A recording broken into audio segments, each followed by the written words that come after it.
é muito difícil pensar como é que seria a vida na Terra se não tivéssemos descoberto o eletromagnetismo.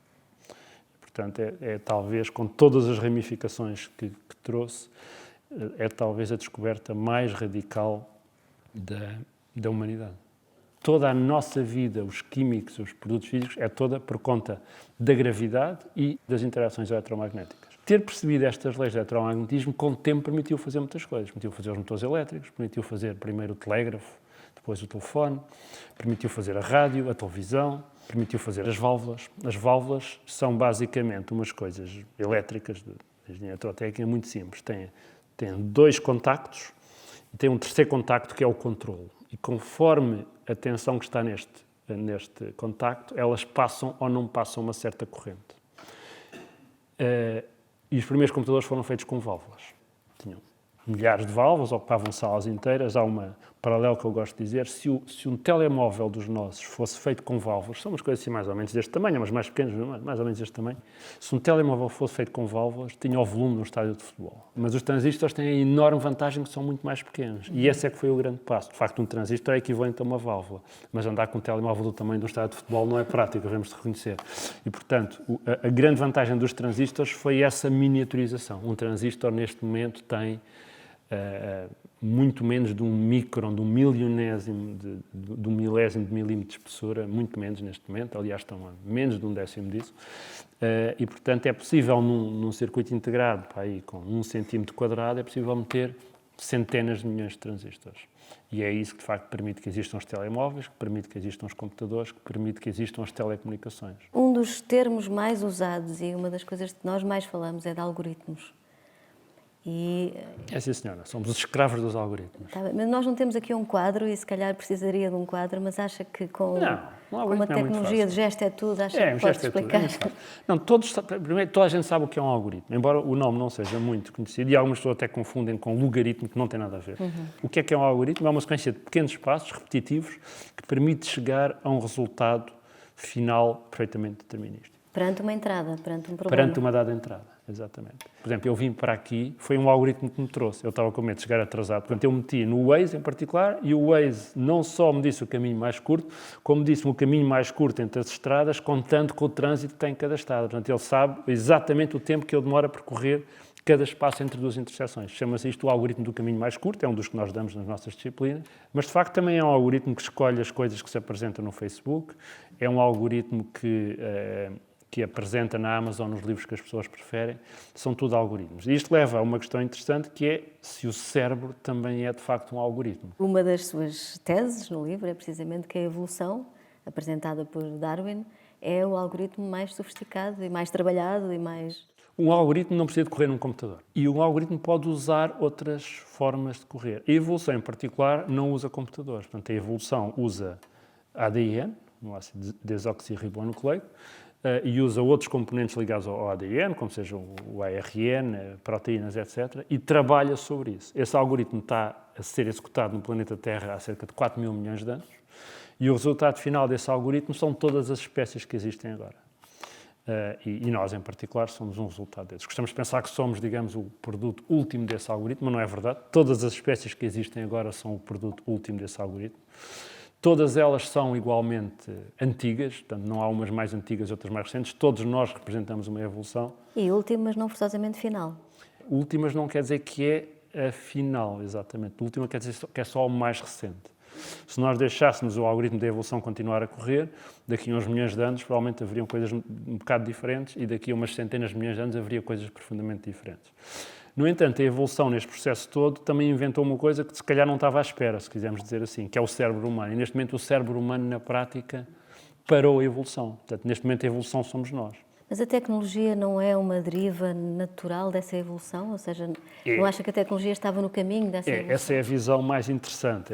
Aliás, o Kevin Kelly, no seu livro What Technology Wants, defende essa teoria, e essa é uma teoria interessante. A teoria, basicamente, é assim: a evolução serviu para nos trazer até aqui, mas o que temos agora são as ferramentas da evolução futura. Portanto, será a tecnologia que cria a evolução futura.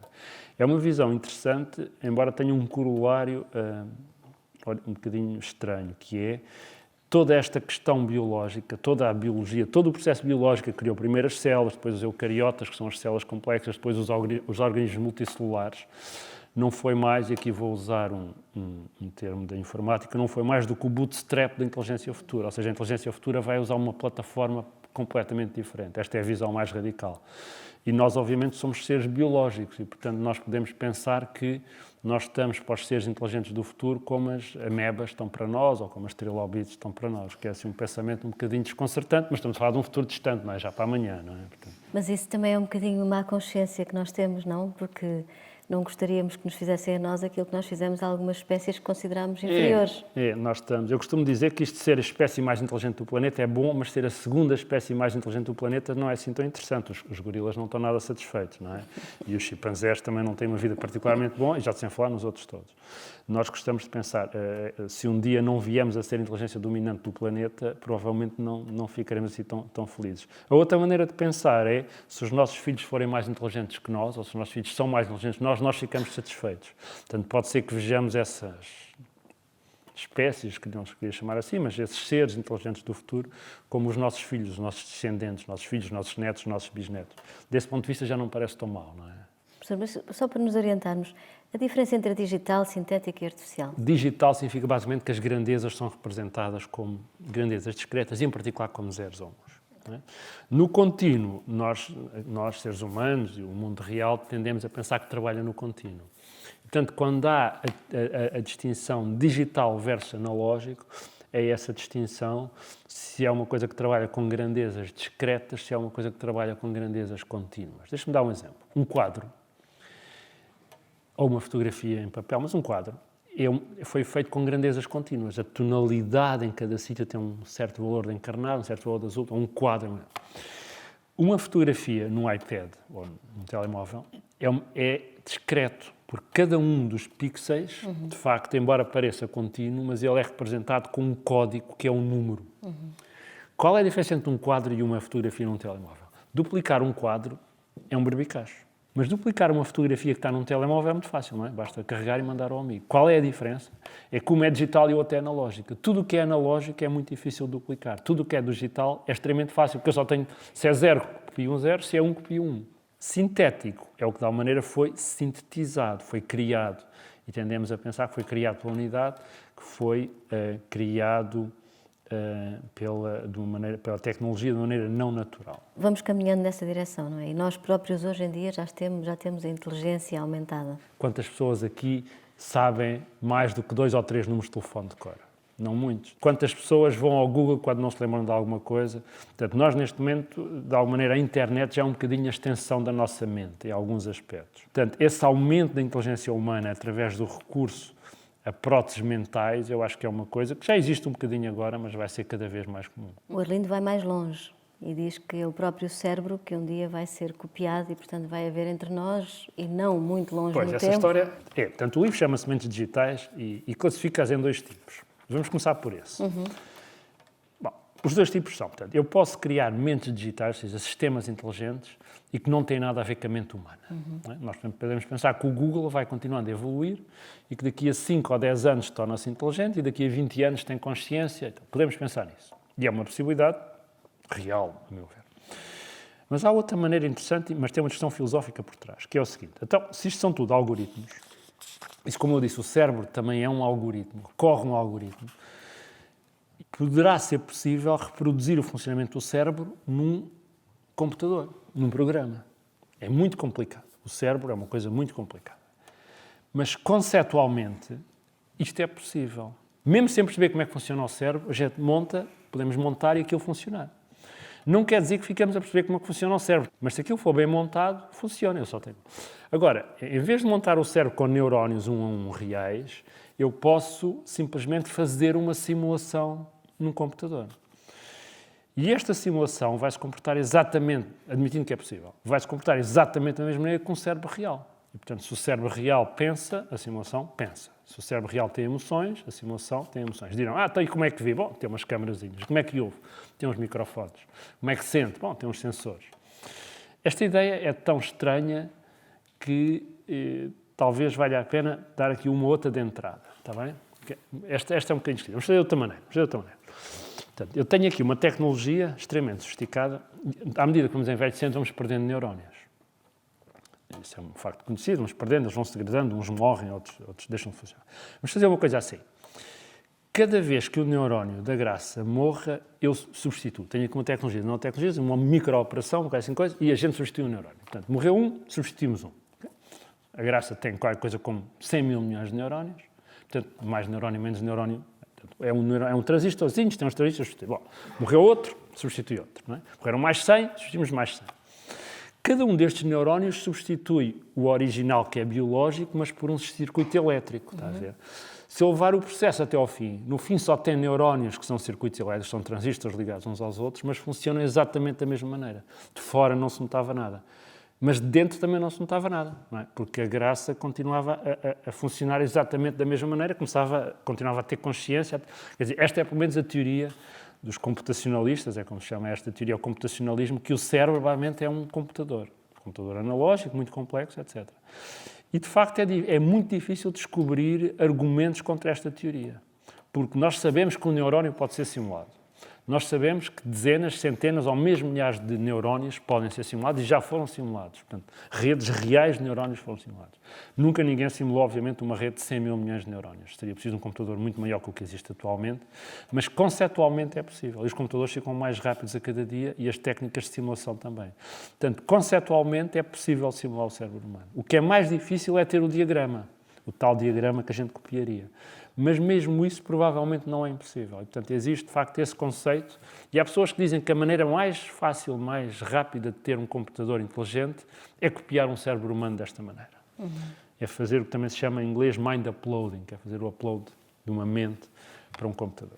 Portanto, esta é uma maneira de ter inteligências artificiais, é copiar o cérebro humano, copiar tintim por tintim, neurónio por neurónio. A outra é diferente, a outra é tentarmos perceber o que é que cria sistemas inteligentes, que não são necessariamente o cérebro humano, e tentar reproduzir estes comportamentos inteligentes. Podemos usar redes neuronais, como se chamam, que são, de facto, um modelo matemático. Podemos usar outros mecanismos de inteligência artificial para obter estas inteligências artificiais. Nenhuma destas tecnologias existe a certeza absoluta que nós as consigamos ter. Podemos simplesmente não ser suficientemente inteligentes para conseguirmos criar sistemas inteligentes. Mas, de facto, neste momento, as tecnologias de inteligência artificial o que fazem bem é reconhecer padrões. Não têm uma compreensão profunda, mas compreendem o suficiente do problema em questão para resolverem aquele problema. E resolvem muitos problemas. Podem olhar para os padrões de compras de um consumidor e de saber o que é que ele vai comprar a seguir. Podem fazer muitas coisas, mas são muito específicas.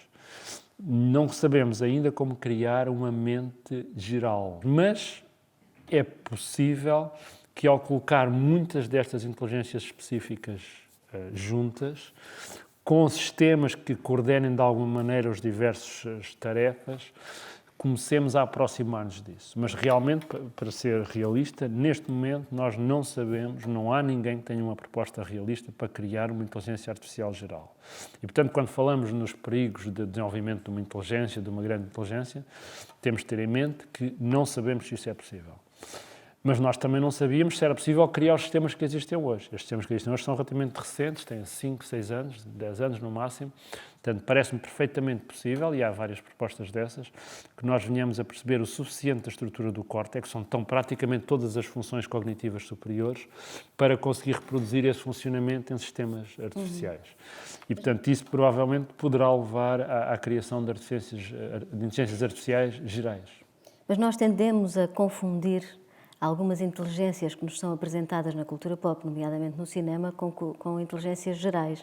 O HAL do Odisseia no Espaço é claramente uma mente específica, ele está programado para fazer uma coisa. O HAL estava muito próximo de uma inteligência artificial geral. Embora ele tivesse uma missão específica, ele falava, percebia e claramente tinha um entendimento profundo das questões. Portanto, mas ele era muito obcecado com a sua missão, não é? Portanto, ele tinha uma inteligência que não... Mas nós não somos também obcecados com as nossas missões. Sim, tudo bem, mas ele não era bom a ler o contexto. Não é bem assim. Ele tinha uma missão e tinha decidido levar a missão até ao fim, não é? Independentemente do que os outros pensavam. Mas então qual é o glitch, qual é a falha essencial do HAL, do seu ponto de vista? É não ter empatia com a espécie humana? A falha essencial do HAL é a mesma falha que as pessoas estão a discutir neste momento com os perigos das superinteligências. Portanto, a teoria aqui é que, podemos ir daqui a um bocadinho, talvez, que se nós tivermos muito sucesso a desenvolver sistemas muito inteligentes, podemos desenvolver sistemas que são muito mais inteligentes que nós. O HAL era realmente muito mais inteligente do que os tripulantes da nave. O problema do HAL era o problema de que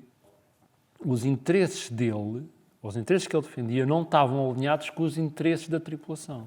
E essa é a mesma preocupação que, neste momento, vários cientistas, alguns deles muito famosos e que trabalharam em ciência artificial, entre os quais o Stuart Russell, um professor de Berkeley, um dos maiores nomes da inteligência artificial, e a questão que eles defendem é, se nós criarmos, nós não sabemos ainda se vamos ou não conseguir criar sistemas muito, muito inteligentes, mais inteligentes que nós. Mas convinha pensar agora antes de os criar, não é? Porque quando criarmos sistemas que sejam muito mais inteligentes que nós, quer dizer, nós vamos ser a segunda inteligência do planeta. E como eu disse há bocadinho, ser a segunda inteligência do planeta, close but no cigar, não é assim tão bom, porque a inteligência dominante é que vai controlar a coisa. E, portanto, temos de ter cuidado que os sistemas inteligentes, como o HAL ou outros, que criemos, tenham os interesses muito alinhados com a humanidade. O HAL não tinha. Não é? Esse é que foi o problema, não foi que ele funcionasse mal, ele funcionou perfeitamente. Mas o problema, isso é que é interessante, é que não é muito provável que sejam seres humanos a desenvolver os sistemas superinteligentes. Neste momento, quem faz os computadores, quem projeta os computadores, não são os seres humanos. Os computadores humanos dão umas ideias, mas todo um computador, todo um chip, um circuito integrado, é feito por outros programas. Portanto, o que é mais natural que aconteça num processo destes é que sejam sistemas que vão projetando os próximos sistemas.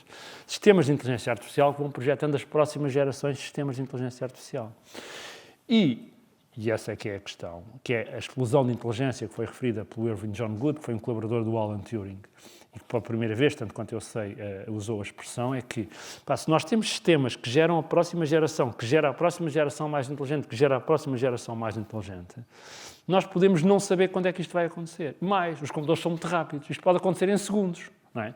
Hoje, às 3 da manhã temos um computador que é tão inteligente como um ser humano e às 4 da manhã temos um computador que é 1000 vezes mais inteligente que um ser humano, porque este aqui desenhou o outro e eles têm o tempo todo do mundo, não é? E têm os recursos todos. E, portanto, a teoria aqui, essa ideia da explosão de inteligência é que se nós conseguimos desenhar máquinas suficientemente inteligentes, não estamos lá para controlar o processo. E, portanto, temos de garantir antes de as desenhar. É essa. As ideias mais radicais dizem que todas as pessoas que trabalham em ciência artificial deviam trabalhar em bunkers desligados da internet. Porque se eles tiverem sucesso, pelo menos, o computador não sai de lá. Não é? Está uma série de discussões sobre isto. Outras dizem que devíamos parar completamente a investigação em ciência artificial. Isto é a pior coisa que aconteceu à humanidade. Outros dizem, vamos continuar a estudar inteligência artificial, mas com muito cuidado. Cada novo algoritmo tem de ser avaliado pela comunidade científica toda e dizer isto é seguro, não é seguro. Portanto, há muitas propostas neste momento. E é uma questão interessante, Nós estamos longe disto. Mas o problema é que nós realmente podemos não saber quando é que estamos perto. Talvez valesse a pena, então, tentar identificar o que é inteligência, ou pelo menos eu queria saber a sua opinião. Vamos lá, a inteligência é uma mentira, não há inteligência. Porquê? O que é inteligência? Portanto, vamos lá pensar onde é que isto apareceu. Isto apareceu de animais que foram evoluindo. Porquê é que apareceram os cérebros? Os cérebros apareceram como sistemas que permitiam, primeiro aos animais muito simples, depois aos animais mais complicados, fazer uma espécie de simulação cá dentro. O que é que acontece? Os animais mais simples, que não têm cérebro ou têm cérebros muito simples, não antecipam o futuro. Portanto, os cérebros apareceram como antecipações do futuro. É para isso que servem os cérebros. Depois foram ficando mais complicados. Não é? A páginas tantas já não só antecipam o que é que os outros fazem, como antecipam o que é que os outros pensam. Não é? É o que nós fazemos. Mas isto é uma geringonça. Então, o cérebro é uma geringonça. As partes mais antigas do cérebro fazem coisas muito simples. Têm fome, correm, fogem, assustam-se com os ruídos. E depois há partes mais novas do cérebro, das quais o córtex é aquela última que, de facto, permitiu criar isto que nós gostamos de chamar inteligência humana. Por exemplo, nós não consideramos que um programa que joga xadrez muito bom é particularmente inteligente. Embora seja melhor do que qualquer ser humano a jogar xadrez ou outros jogos. Que é específico. Porque é muito específico. Mas quando junta várias coisas específicas, principalmente se estas coisas tiverem a ver com a nossa vida, com as nossas emoções, com o mundo real, eu acho que será razoavelmente fácil imitar a inteligência. E eu acho que nós temos neste momento as ferramentas para começar a construir estes sistemas. Do seu ponto de vista, nós somos inteiramente replicáveis. Ou seja, não há uma separação entre o corpo e a mente. Essa é a teoria básica do computacionalismo. Portanto, a teoria básica do computacionalismo é a mente inteligência, se quiser, mas há mais coisa além da inteligência, a consciência. Tudo resulta do comportamento do cérebro, tudo resulta de um comportamento de um sistema biológico. Isto não é uma teoria inteiramente pacífica.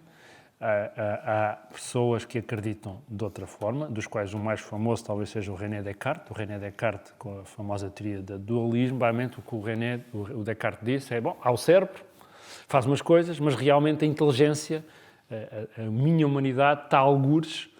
E ele até sugeriu, comunicava com o cérebro através de uma coisa que é a glândula pineal, que é uma coisinha que não faz nada, mas ele também não tinha maneira de saber. E, portanto, esta era a teoria dele. Portanto, esta é a teoria da dualidade, do dualismo. O conceito monista, que é, enfim, há duas versões do monismo, mas o materialismo, que é a versão que interessa para aqui, o materialismo diz, não, a mente é um resultado do cérebro e quando o cérebro morrer, morreu a pessoa. Não há mais nada, não é?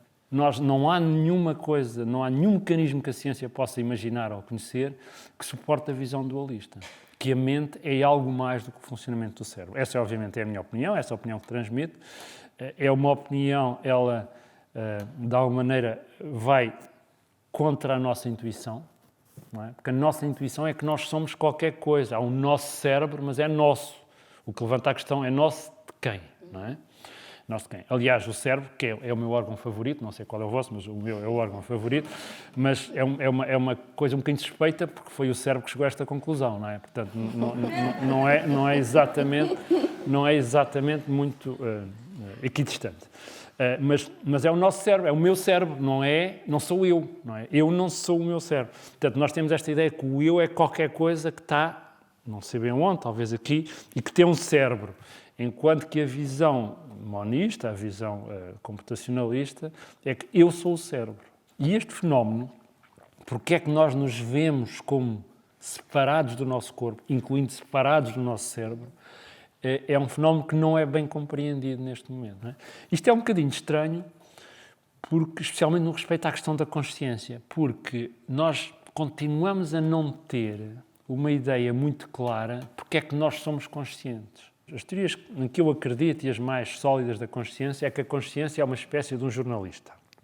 Vê tudo o que vai acontecendo, vê tudo o que os agentes no cérebro fazem, aquelas coisas que fazemos por emoção, por instinto, as coisas que fazemos porque queremos, e no fim conta uma história consciente disto tudo e mantém esta história desde o momento em que nascemos. E portanto que a consciência não é mais que um relato unificado de todas as ações que nós tomamos, muitas delas de alguma maneira inconscientemente. Há ações que nós tomamos inconscientemente. Esta, a meu ver, é a teoria mais sólida da consciência, mas tem um enorme problema, é muito difícil testá-la, quer dizer, há alguma evidência, mas é muito difícil testá-la porque não há mecanismos científicos instrumentais de instrumentar o cérebro que permitam isso. Não há, sabemos que a consciência não está numa parte do cérebro, embora possa estar mais ligado ao funcionamento de certas partes. Não há uma parte do cérebro que, se eu tirar, fica tudo igual e deixa de ter consciência. Sabemos que isso, pelo menos, tanto quanto sabemos, não existe. Uma teoria ainda mais polémica é que os seres humanos só são conscientes há pouco tempo. Portanto, quando nós andávamos a apanhar coelhos e bagas, etc., a consciência não servia para nada. A consciência só passou a servir quando nós o usamos para pensar, eu sou eu e os outros membros da minha família e da minha sociedade são ele e também têm as suas necessidades, etc. Portanto, esta é uma teoria que eu não considero muito viável, mas pode ser verdade numa maneira progressiva, que é quanto mais fortes são os laços sociais, maior a importância da consciência, que não só me permite ter consciência de mim, como saber que os outros também têm consciência e motivações. E, portanto, os animais que têm sociedades mais simples têm consciências mais simples. Sabes que os gorilas e os chimpanzés têm este tipo de conceito do outro. E as sociedades mais complexas têm consciências mais complexas. E que a consciência evoluiu justamente porque é um fator positivo na sobrevivência das sociedades. Mas acha que então há uma proporcionalidade? Quanto mais complexo o sistema, maior a possibilidade de haver uma consciência do sistema sobre si? Bom, isso não tenho grandes dúvidas. E provavelmente é um resultado emergente da complexidade do sistema em que o organismo está inserido, do sistema social em que o organismo está inserido. E provavelmente tem valor aí. Voltando ao princípio, eu acho que se nós tivéssemos um conceito de um ser humano que não tem consciência, mas em tudo o resto é igual, esse conceito não faz sentido. A consciência de si tem efeitos na maneira como o indivíduo se comporta. há uma parte em que o professor diz que existe a possibilidade que as mentes digitais possam ser capazes de se melhorar a si mesmas, uma vez que se analisam a si próprias com um nível de detalhe sem precedentes. Provavelmente nenhum sistema é suficientemente inteligente para se perceber a si próprio, digo eu. Porquê? Se nós tivéssemos aqui à minha frente, se eu tivesse à minha frente um diagrama do meu cérebro, aquilo seria de tal forma complexo que eu não o conseguiria perceber. Da mesma maneira que uma máquina de calcular não é suficientemente inteligente para perceber o diagrama de uma máquina de calcular, embora seja muito simples. Portanto, há aqui uma lei básica, que é um sistema é sempre mais complexo do que ele se pode entender a si mesmo. Mas eu ainda tenho outra desvantagem, é que eu nem sequer tenho o diagrama do cérebro. Mas uma inteligência artificial tem acesso ao seu diagrama, não é? E, portanto, tem pelo menos essa vantagem. Mesmo que não se consiga perceber integralmente, poderá perceber algumas partes e saber como melhorar. E, portanto, essa é também o mesmo conceito que leva à ideia de que uma inteligência se pode melhorar a si mesma. Que é, pá, eu estou aqui a fazer uma coisa assim, mas estive aqui a olhar para esta parte do meu cérebro. Eu também, com uma parte pequenina, se calhar podia fazer, não é? Estive aqui a olhar para esta parte do meu cérebro e eu acho que aqui onde faço as contas de multiplicar, se calhar conseguia melhorar isto um bocadinho. Portanto, esse é, pelo menos, conceptualmente possível. Mas é uma ideia, provavelmente, das coisas mais difíceis de acontecer é essa. É que um sistema tenha capacidade de se perceber a si mesmo que seja aos bocados. Quase todas as gerações acham sobre si próprias que estão a viver um momento excepcional e singular. Mas parece que agora se desenha no futuro um momento verdadeiramente singular, ou seja, esta palavra entrou também no léxico. A singularidade. A singularidade. Pode-me definir a singularidade? Sim, vamos lá ver. Há uma coisa que é verdade.